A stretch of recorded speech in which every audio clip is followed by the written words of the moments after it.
Yes, good morning. आज है 26 जनवरी 2025। तो आप सभी को 76वें गणतंत्र दिवस की ढेरों शुभकामनाएं। और हम इस वीडियो में आज स्विंग ट्रेड के बारे में देखेंगे, जिस प्रकार हम हर एक सप्ताह के शुरुआती में यानी कि संडे के दिन पे हम अपना अगले नेक्स्ट वीक के लिए ट्रेड प्लान करते हैं। स्विंग ट्रेड के लिए कि कौन सा सेक्टर हमारे लिए बेस्ट रहेगा, कौन सा स्टॉक हमारे लिए बेस्ट रहेगा, जहाँ पे हम पोजीशन बना सकते हैं। तो इस वीडियो में हम बिल्कुल यही देखेंगे। बिल्कुल दो इंडिकेटर मेरे पास लगा हुआ है, ये 50 मूविंग एवरेज है और ये RS है, जो कि निफ्टी से कंपैरिजन करके बताता है कि आउट परफॉर्मर है या अंडर परफॉर्मर है निफ्टी का। तो सिंपली हम दो इंडिकेटर के थ्रू देखेंगे और ओवरऑल मार्केट का स्ट्रक्चर देखेंगे। यहाँ पे सब हमने लिस्ट बना लिया है, ये सब लिस्टेड कर लिए हम, यहाँ पे ऐड कर लिए जो भी सेक्टर है हमारे पास। जैसा कि सेक्टर यानी कि इसमें जो सेक्टर हम लोग देखते हैं, सेक्टोरल इंडाइसेस का हम एनालिसिस करेंगे कि किस सेक्टर में एक अच्छा अपॉर्चुनिटी हमें दिख रहा है नेक्स्ट रैली में, या फिर कहाँ पे बेहतर एक स्ट्रक्चर बन रहा है चार्ट पैटर्न पे। तो हम उस चीज़ को इस वीडियो में हम देखेंगे। कोई बैंक सेलिंग रिकमेंडेशन नहीं रहेगा, बस सिंपली हम एक एनालिसिस करेंगे। तो आपको बहुत कुछ लर्निंग के लिए मिलेगा कि कैसे swing trade, positional trade plan किया जाता है, और कैसे मान लीजिए आपका स्टॉप लॉस हिट होगा तो कहाँ आप निकलेंगे ट्रेड से बाहर। तो सब कुछ बिल्कुल ईजिली हम इस वीडियो में बातें करेंगे। तो चलिए शुरू करते हैं। यहाँ पे आप नाम देख सकते हैं, यहाँ पे वाटर मार्क हमने दे रखा है। तो बारी बारी से हम सब चीज़ को चेक करेंगे और एक दूसरा वॉच लिस्ट हम बनाएंगे, जिसमें कि जो स्ट्रॉन्ग होगा, जो मेरे सेटअप पे बैठेगा, हम उसको ऐड करेंगे। सेटअप पे बैठने का मतलब हुआ कि 50 मूविंग एवरेज के ऊपर प्राइस होना चाहिए, RS बिल्कुल पॉजिटिव होना चाहिए, मतलब ये जीरो दिख रहा, जीरो के ऊपर होना चाहिए, यानी कि पॉजिटिव होना चाहिए सिंपली। तो हम ऐसे देखेंगे। तो बारी बारी से सबको चेक करेंगे। वीडियो थोड़ा बड़ा हो जाएगा, बट जोर देखिएगा, क्योंकि आपको एक ब्रॉडर व्यू मिलेगा कि कहाँ पे हमें पोजीशन बनाना चाहिए। निफ्टी स्मॉल कैप 50 का देख रहे हैं आप ये चार्ट पैटर्न। तो सिंपली ये मेजर पिवट यहाँ पे है, देन हम लोग उसको डाउन साइड की ओर बनाते हुए चल रहे हैं। लोअर हाई लोअर लो का फॉर्मेशन चल रहा है अभी। तो अभी बिल्कुल, और RS देखेंगे तो निगेटिव है। तो ये सब अभी थोड़ा सा सेलिंग प्रेशर बना हुआ है इस सब में। बारी बारी से हम ये चेक करते चलेंगे डाउन साइड की ओर जाकर के। रियलिटी देखेंगे तो बिल्कुल निगेटिव चार्ट पैटर्न है। तो ये सब चीज़ को हम सिलेक्ट नहीं करेंगे। जहाँ पे पॉजिटिव प्राइस बन रहा, प्राइस एक्शन पॉजिटिव हो, उस जगह पे हम जा कर के रुकेंगे और उस चीज़ को नया अपने वॉच लिस्ट में सेलेक्ट करेंगे। देख रहे हैं कितना पॉजिटिव, कितना वीकनेस है इस सेक्टर में। तो बिल्कुल इसको हम साइड लाइन करते जाते हैं। क्योंकि स्ट्रॉन्ग इसलिए, क्योंकि स्ट्रॉन्ग सेक्टर या स्ट्रॉन्ग स्टॉक इसलिए अभी जरूरी है, क्योंकि मान लीजिए कोई अभी ओवरऑल मार्केट यहाँ से कंसोलिडेट करना शुरू करता है, तो जो ये कम बीटन स्टॉक है या फिर कम गिरा हुआ स्टॉक है, जो स्ट्रेंथ में है, तो मोस्ट ऑफ दी जो स्ट्रेटजी है पीपल का, तो वो स्ट्रॉन्ग सेक्टर, स्ट्रॉन्ग स्टॉक के पीछे भागेगा। तो अभी देख रही है CNX फार्मा है, निफ्टी फार्मा है। तो निफ्टी फार्मा ये स्ट्रॉन्ग दिख रहा है, जो भी चार्ट पैटर्न है उससे ये स्ट्रॉन्ग दिख रहा है, क्योंकि इसमें स्ट्रक्चर वाइज जो है लोअर हाई लोअर लो का फॉर्मेशन नहीं है, बस ये कंसोलिडेट कर रहा है एक रेंज के अंदर। तो जब मार्केट यहाँ से रिकवरी करना शुरू करेगा लोअर लेवल से, तो ये सब सेक्टर अगर ब्रेकआउट देगा तो इसके अंदर का जो स्टॉक होगा वो बहुत अच्छा परफॉर्म करेगा। तो CNX फार्मा एक बहुत अच्छा स्ट्रक्चर के साथ अभी हमें मिल रहा है। तो हम सिंपली एक दूसरा वॉच लिस्ट बनाएंगे और जिसके अंदर हम यहाँ पे ऐड कर लेंगे। तो हमने सब ये ऐड कर लिया है। तो सेम आप उसी प्रोसेस को फॉलो करिए और यहाँ पे आप ऐड कर लीजिए, क्योंकि RS इसका पॉजिटिव है, 50 मूविंग एवरेज के आसपास चल रहा है। बट ये स्ट्रक्चर वाइज देखेंगे तो बाकी सब स्ट्रॉन्ग दिख रहा है इससे, बाकी सबसे। निफ्टी हेल्थ केयर है, सेम स्ट्रक्चर के साथ है, RS पॉजिटिव है, स्ट्रॉन्ग दिख रहा है। तो इसको भी हम ऐड कर लेंगे अपने वॉच लिस्ट में। और निफ्टी आगे चलते हैं। Nifty mid and small structure भाई बिल्कुल वीक है। निफ्टी एनर्जी बिल्कुल वीक है। तो इस तरह से हम बाकी सब चीज़ का चेक करते जाएंगे, कहाँ पे कौन सेक्टर में स्ट्रेंथ दिख रही है, कौन सेक्टर में। जैसे कि ये ऑटो है, तो तो ये लोअर है, लोअर लो का फॉर्मेशन बन रहा है, डाउन साइड की ओर जा रही है। तो अभी हमारे लिए मोस्ट इंपॉर्टेंट पिवट है 24,300 के ऊपर सस्टेन करना है इसको। 24,300 के ऊपर सस्टेन करेगा देन हम ये मान सकते हैं कि एक स्ट्रॉन्ग क्लोजिंग आई है और अपसाइड की ओर हो सकता है कि मूवमेंट दे सकता है और वहाँ पे हमारे लिए एक अपॉर्चुनिटी हो जाएगी।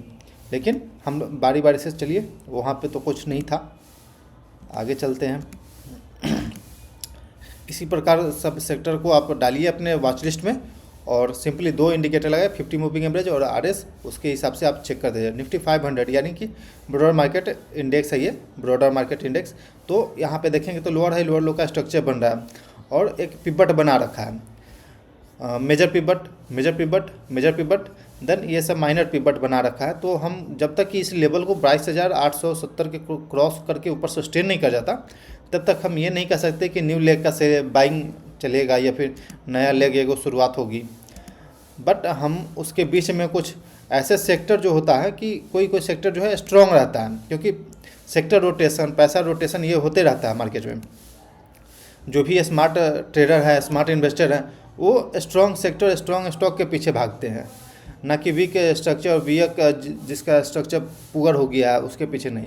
निफ्टी इंडिया डिजिटल देखेंगे तो ये हाई लगाया, वापस ये अपने इलेक्शन डे हाई से काफ़ी ऊपर है, लगभग 30% से ज़्यादा का ऊपर है।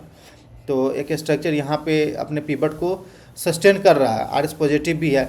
यदि मार्केट में आराम से कंसोलिडेशन करना शुरू करता है, निफ्टी कंसोलिडेट करना शुरू करता है एक रेंज में, नीचे नहीं जाता है, तो स्ट्रॉन्ग सेक्टर जो होता है वो अप साइड की ओर परफॉर्म करना शुरू कर जाता है। तो हम इस चीज़ को ऐड कर लेंगे पहले। निफ्टी डिजिटल का स्ट्रक्चर अच्छा लगा हमें तो हम इसे अपने ऐड करेंगे। अच्छा मतलब कि ये लोअर हेलो बन रहा है, उसमें वो कंसोलिडेट कर रहा है। और बाकी नीचे चलते हैं हम लोग, निफ्टी फाइनेंस देखेंगे तो ये अपने पिवट को नीचे ब्रेक करके ट्रेड कर रहा है। आरएस बिल्कुल निगेटिव आ चुका है। प्राइवेट बैंक है, ये भी सेम है, high low high low, lower high lower लो बन रहा है इसमें। तो हम यहाँ पे कुछ नहीं करेंगे, ये निफ्टी है। तो निफ्टी में भी देखेंगे लोअर हाई लोअर लो का फॉर्मेशन हो रहा है। तो जो वीक हो चुका है वहाँ से तो पैसा निकलेगा, हर किसी का स्टॉप लॉस हिट होगा, लेकिन पैसा जाएगा फिर कहाँ, जहाँ पे स्ट्रॉन्ग सेक्टर, स्ट्रॉन्ग स्टॉक हो तो वहाँ पे पैसा जाना शुरू हो जाता है। ओके, आईटी CNX IT देखेंगे, यहाँ पे एक लो बनाया, देन अभी तक हम लोग उस लो को डाउन साइड की ओर ब्रेक नहीं किए, तो यानी कि कह सकते हैं कि इसमें लोअर हाई लोअर लो का फॉर्मेशन नहीं चल रहा, बस ये कंसोलिडेट कर रहा है एक रेंज के बीच में। तो जब मार्केट रिकवरी मूड में आएगा, रिकवर करना शुरू करेगा, तो इस तरह का स्टॉक जो है वो अपसाइड को परफॉर्म करना शुरू कर जाएगा। निफ्टी FMCG देखेंगे तो ये एक शार्प रैली आई, देन अभी हम लोग कंसोलिडेट कर रहे हैं, आरएस डाउन साइड से अपसाइड की ओर आई है। तो हम यदि हम लोग इसमें ब्रेकआउट देंगे 58,000 59,000 के ऊपर सस्टेन करने लगेंगे तो हो सकता है कि एक इसमें अपॉर्चुनिटी दिखे, लेकिन अभी के हिसाब से कोई अपॉर्चुनिटी नहीं है इसमें, तो अभी हम इसको अवॉइड करेंगे। तो हमारे पास देखेंगे तो 3 सेक्टर हमारे पास वॉच लिस्ट में आ चुका है। निफ्टी फार्मा जो कि एक कंसोलिडेशन फेज में फंसा हुआ है, निफ्टी हेल्थ केयर, और अगला है निफ्टी IT और निफ्टी डिजिटल, यानी कि 4 सेक्टर जो है हमारे वॉच लिस्ट में आ चुका है, जो कि हमारे स्ट्रक्चर और जो हमारे पैटर्न के हिसाब से स्ट्रॉन्ग दिख रहा है। तो अब हमारी बारी आती है कि अब इस चारों सेक्टर के स्टॉक को एनालिसिस करना, जिससे कि हमें पता चले किस सेक्टर किस स्टॉक में स्ट्रॉन्ग दिख रहा है, कौन सा स्टॉक का स्ट्रक्चर पुअर है। अब जहाँ पे स्ट्रॉन्ग स्टॉक होगा, जो स्ट्रक्चर अच्छा होगा जिस स्टॉक का, उस स्टॉक को आप आराम से आप अपने लिए बाई कर सकते हैं। तो पहले चलते हैं निफ्टी IT के अंदर, और ये सब स्टॉक है जो कि आप अपने वॉच लिस्ट में डालिए और इस प्रकार से स्कैन करिए। हम एक दूसरे स्क्रीन पे खोल लेते हैं जिससे कि हमको आसानी होगा हम हर एक स्टॉक का नाम देख करके स्कैन करने में।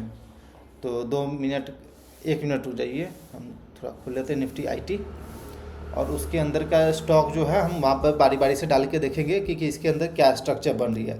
पहला है मंफस, तो आप यहाँ पे नाम देख सकते हैं। तो ये स्ट्रक्चर इसका बन रहा है मंफस का, जो कि बिल्कुल कंसोलिडेशन फेज में दिख रहा है, अभी कंसोलिडेट कर रहा है। तो कंसोलिडेट कर रहा है तो अभी हम इसमें कुछ नहीं करेंगे, अभी हम बिल्कुल वेट करेंगे 3250 के लेवल को ब्रेकआउट देने का। ऐसे तो कैंडल का फॉर्मेशन देखें तो स्ट्रॉन्ग कैंडल बना हुआ, आरएस पॉजिटिव हो चुका है अभी, बट अभी रेंज में है। तो रेंज में है तो अभी हम कुछ नहीं कर सकते हैं, हम थोड़ा सा वेट कर लेते हैं इसके लिए। इसको हम ऐड नहीं करेंगे अपने वॉच लिस्ट में। अगला स्टॉक देखते हैं, परसिस्टेंट सिस्टम का।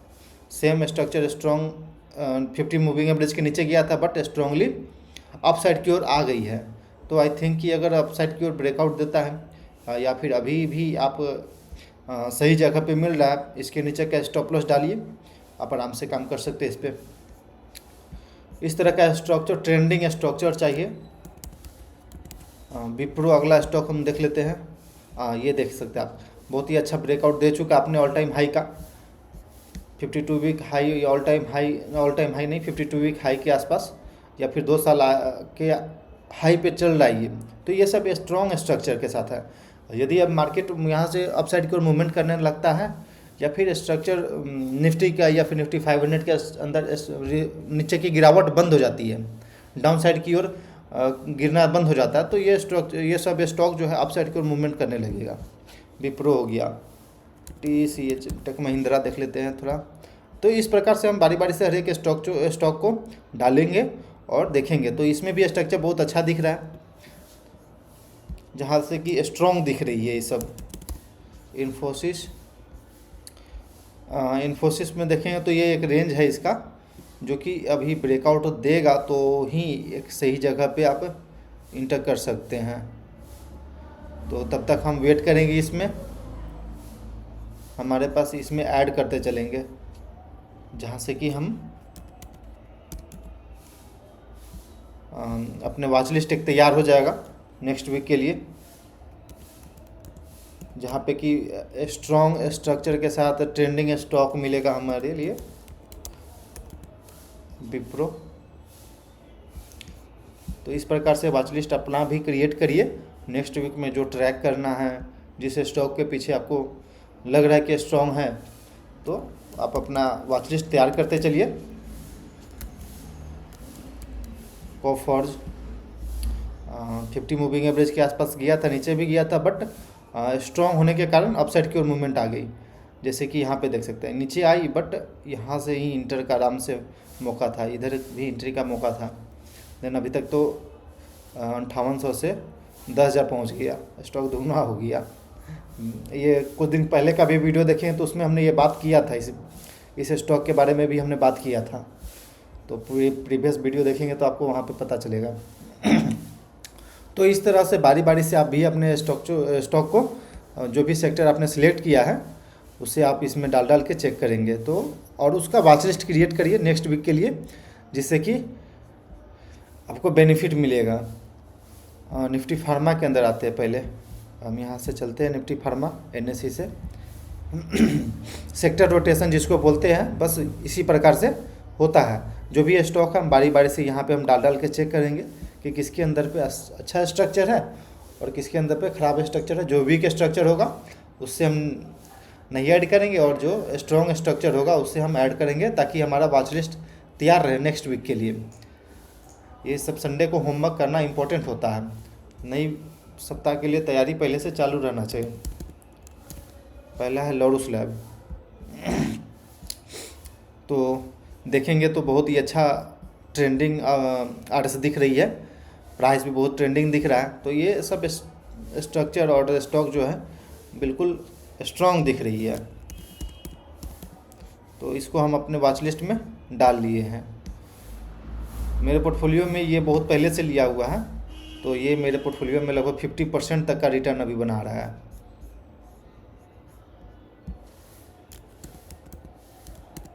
टोरेंट फार्मा, अगला स्टॉक है टोरेंट फार्मा। तो देखेंगे तो इसमें हाई लो, फिर हाई लो, मतलब कि एक रेंज में कंसोलिडेट कर रहा है। तो फिर अभी हम ब्रेकआउट का वेट करेंगे, बिना ब्रेकआउट के हम कुछ नहीं करेंगे इसमें। जब तक ये 3500 के लेवल को ब्रेक नहीं, 3600 के लेवल को ब्रेक नहीं कर देता है कि स्ट्रॉन्ग कैंडल के साथ, तब तक हम कुछ नहीं करेंगे, इसको अपने वॉच लिस्ट में ऐड नहीं करेंगे, क्योंकि जो अब ये ट्रेडिंग भी हुआ अब लिमिटेड कर दिया है वॉच लिस्ट क्रिएट करना। देखेंगे तो ये लुपिन का चार्ट है, तो ये अपसाइड की ओर गया था, ब्रेकआउट दिया था, बट ये वापस नीचे आ गया क्योंकि मार्केट अभी वीक है, थोड़ा सा डाउन साइड की ओर जा रही है। बट स्ट्रक्चर वाइज देखेंगे तो ये भी परफेक्ट है। इधर पिवट है इसका, इधर RS moving average, RS positive है पर मूविंग एवरेज के नीचे चल रहा है। देन हम वेट करेंगे स्ट्रॉन्ग कैंडल के साथ, अगर ब्रेकआउट आती है 2-3% का कैंडल बनता है, जिस प्रकार यहाँ पे देखिए एक कंसोलिडेशन फेज में गया, एक स्ट्रॉन्ग ब्रेकआउट आई, देन यहाँ पे एक कंसीडर कर सकते हैं कि बाइंग का अपॉर्चुनिटी बन रहा है स्ट्रॉन्ग कैंडल के पीछे। तब तक हम इसमें वेट करते हैं लुपिन में। अगला स्टॉक है सन फार्मा भी देखेंगे तो अभी सेम है, कंसोलिडेशन फेज में फंसा हुआ है, तो अभी हम इसमें भी वेट करेंगे। कम से कम इस पिवट को तो कम से कम निकालने देते हैं। RS तो पॉजिटिव है बट पिवट को निकालने देते हैं अपसाइड की ओर। JBC फार्मा बिल्कुल कंसोलिडेशन रेंज में फंसा हुआ है ये, तो अभी हमारे पास इसमें कुछ करने को नहीं है। सिंपली जब तक ब्रेकआउट नहीं आ जाता तब तक हम इसमें कुछ नहीं करेंगे। 2-3 स्टॉक मिल गया, 4-5 स्टॉक मिल गया, एक कॉन्सनट्रेटेड पोर्टफोलियो के लिए मिल गया तो बस वो काफ़ी है। ज़रूरी नहीं है कि हर एक स्टॉक आपको मिलेगा हर एक सेक्टर से। अबाउट इंडिया देखेंगे तो ये भी रेंज में फंसा हुआ है सिंपली, तो अभी हम कुछ नहीं करेंगे, बारी बारी से इस प्रकार से सब चेक करेंगे। तो एक स्ट्रॉन्ग स्टॉक मिल जाएगा, जिस प्रकार ये पिवट था, पिवट को ब्रेक करके अपसाइड को ट्रेड कर रहा है बायोकॉन। इसे हमने स्विंग ट्रेड में भी लिया है और देखेंगे तो 52 वीक हाई के पास भी ट्रेड कर रहा है, तो एक अच्छा स्ट्रक्चर के साथ है। तो आप इधर कहीं पोजीशन बना सकते हो। आप पोजीशन बनाने का बारी आई, कैसे पोजीशन बनेगा, कितना हम स्टॉक लेंगे, इसको वॉच लिस्ट में अपने रख लिए, कितना स्टॉक हम रखेंगे अपने वॉच लिस्ट में। तो सिंपली कुछ नहीं करना, जैसे आपका पोर्टफोलियो जितना भी का भी है उसमें आप उसको हर एक स्टॉक के पीछे 10% के हिसाब से डिवाइड करते हैं। देन उसमें भी हम फर्स्ट एंट्री 5% ही मारते हैं। मतलब कि अगर मान लीजिए हमें 10,000 से, मेरा 1 लाख का पोर्टफोलियो है, 1 लाख का पोर्टफोलियो पे हमें 10% एक स्टॉक के पीछे जाना है, बट हम 10% के भी 50% करेंगे, यानी कि 5,000 से पहले हम एंट्री करेंगे, रीटेस्ट करेंगे। मान लीजिए हम प्राइस इधर कहीं ट्रेड कर रहा होता, RS पॉजिटिव हो गया, 50 मूविंग एवरेज के ऊपर आ गया, देन हम इधर कहीं 5,000 से एंट्री करते हैं, हम वेट करते, स्ट्रक्चर अपसाइड की ओर जा रहा है, स्ट्रॉन्ग कैंडल का ब्रेकआउट आ रही है, देन हम इधर 5% जो अगला मेरे पास 50% बच गया, उसमें भी हम 25% पहला यहाँ पे हम इंटर करेंगे। सिंपल मेरा स्टॉप लॉस यहाँ पे रहेगा। वापस हम लोग ऐसे इसी प्रकार से ऐड करते चलेंगे, मतलब कि धीरे धीरे अपना पोजीशन हम ऐड करते चलेंगे। मान लीजिए हम यहाँ पे अभी मेरा 50% हम अपना पोजीशन बनाते हैं, तो मेरा स्टॉप लॉस इधर सिंपली रहेगा, RS निगेटिव हो जाएगा, हम एग्जिट कर देंगे ट्रेड को। बट वापस हम लोग अपसाइड की ओर जाना शुरू करते हैं और कोई स्ट्रक्चर बनता है, ब्रेकआउट जैसा फॉर्मेशन होता है, स्ट्रॉन्ग कैंडल का क्लोजिंग आती है, तो आप वहाँ पे फिर वो अपना जो 50% बचा हुआ इसमें से भी 25% क्वांटिटी आप डालें। बिल्कुल स्मॉल क्वांटिटी के साथ अभी टेस्ट पोर्टफोलियो बनाए, क्योंकि ओवरऑल मार्केट में स्ट्रक्चर वीक है, क्या पता कहीं यहाँ भी सेलिंग स्टार्ट हो जाए। तो एक ये होता है कि हम लॉस से बच जाएंगे, जो मेजर लॉस हो सकता था उससे हम बच जाएंगे और छोटा लॉस दे करके हम निकल सकते हैं। और मान लीजिए हमारे साइड में डायरेक्शन करने लगा, ट्रेड अप साइड की ओर डायरेक्शन करने लगा, तो ये तो रहेगा ना कि ऐसे ऐसे स्ट्रक्चर करने लगा, तो फिर हम यहाँ ऐड करेंगे, मेरा स्टॉप लॉस यहाँ आ जाएगा, वापस हम यहाँ ऐड करेंगे, मेरा स्टॉप लॉस इधर कहीं आ जाएगा। इस प्रकार से हमारा आगे चलते जाएंगे। तो सिंपली पोजीशन साइजिंग इस वीक मार्केट में प्रॉपर बनाए, सोच समझ के बनाए। और बाकी इस प्रकार से आप भी अपना वीडियो थोड़ा बड़ा हो जाएगा, तो आप खुद से इस संडे को अपना वॉच लिस्ट क्रिएट करिए, अपना होमवर्क करिए और कल के दिन से शुरू हो जाइए। मतलब कि मार्केट खुलने से पहले अपना होमवर्क करना बहुत इंपॉर्टेंट होता है। तो ये 3 सेक्टर मिला है ट्रेडर्स नेक्स्ट वीक के लिए, तो देखते हैं कहाँ पे हम पोजीशन बना पाते हैं। 2-3 पोजीशन मेरा चल रहा है, और चलिए फिर मिलते हैं Okay traders, thanks for watching this video. Please like and subscribe my YouTube channel for more updates.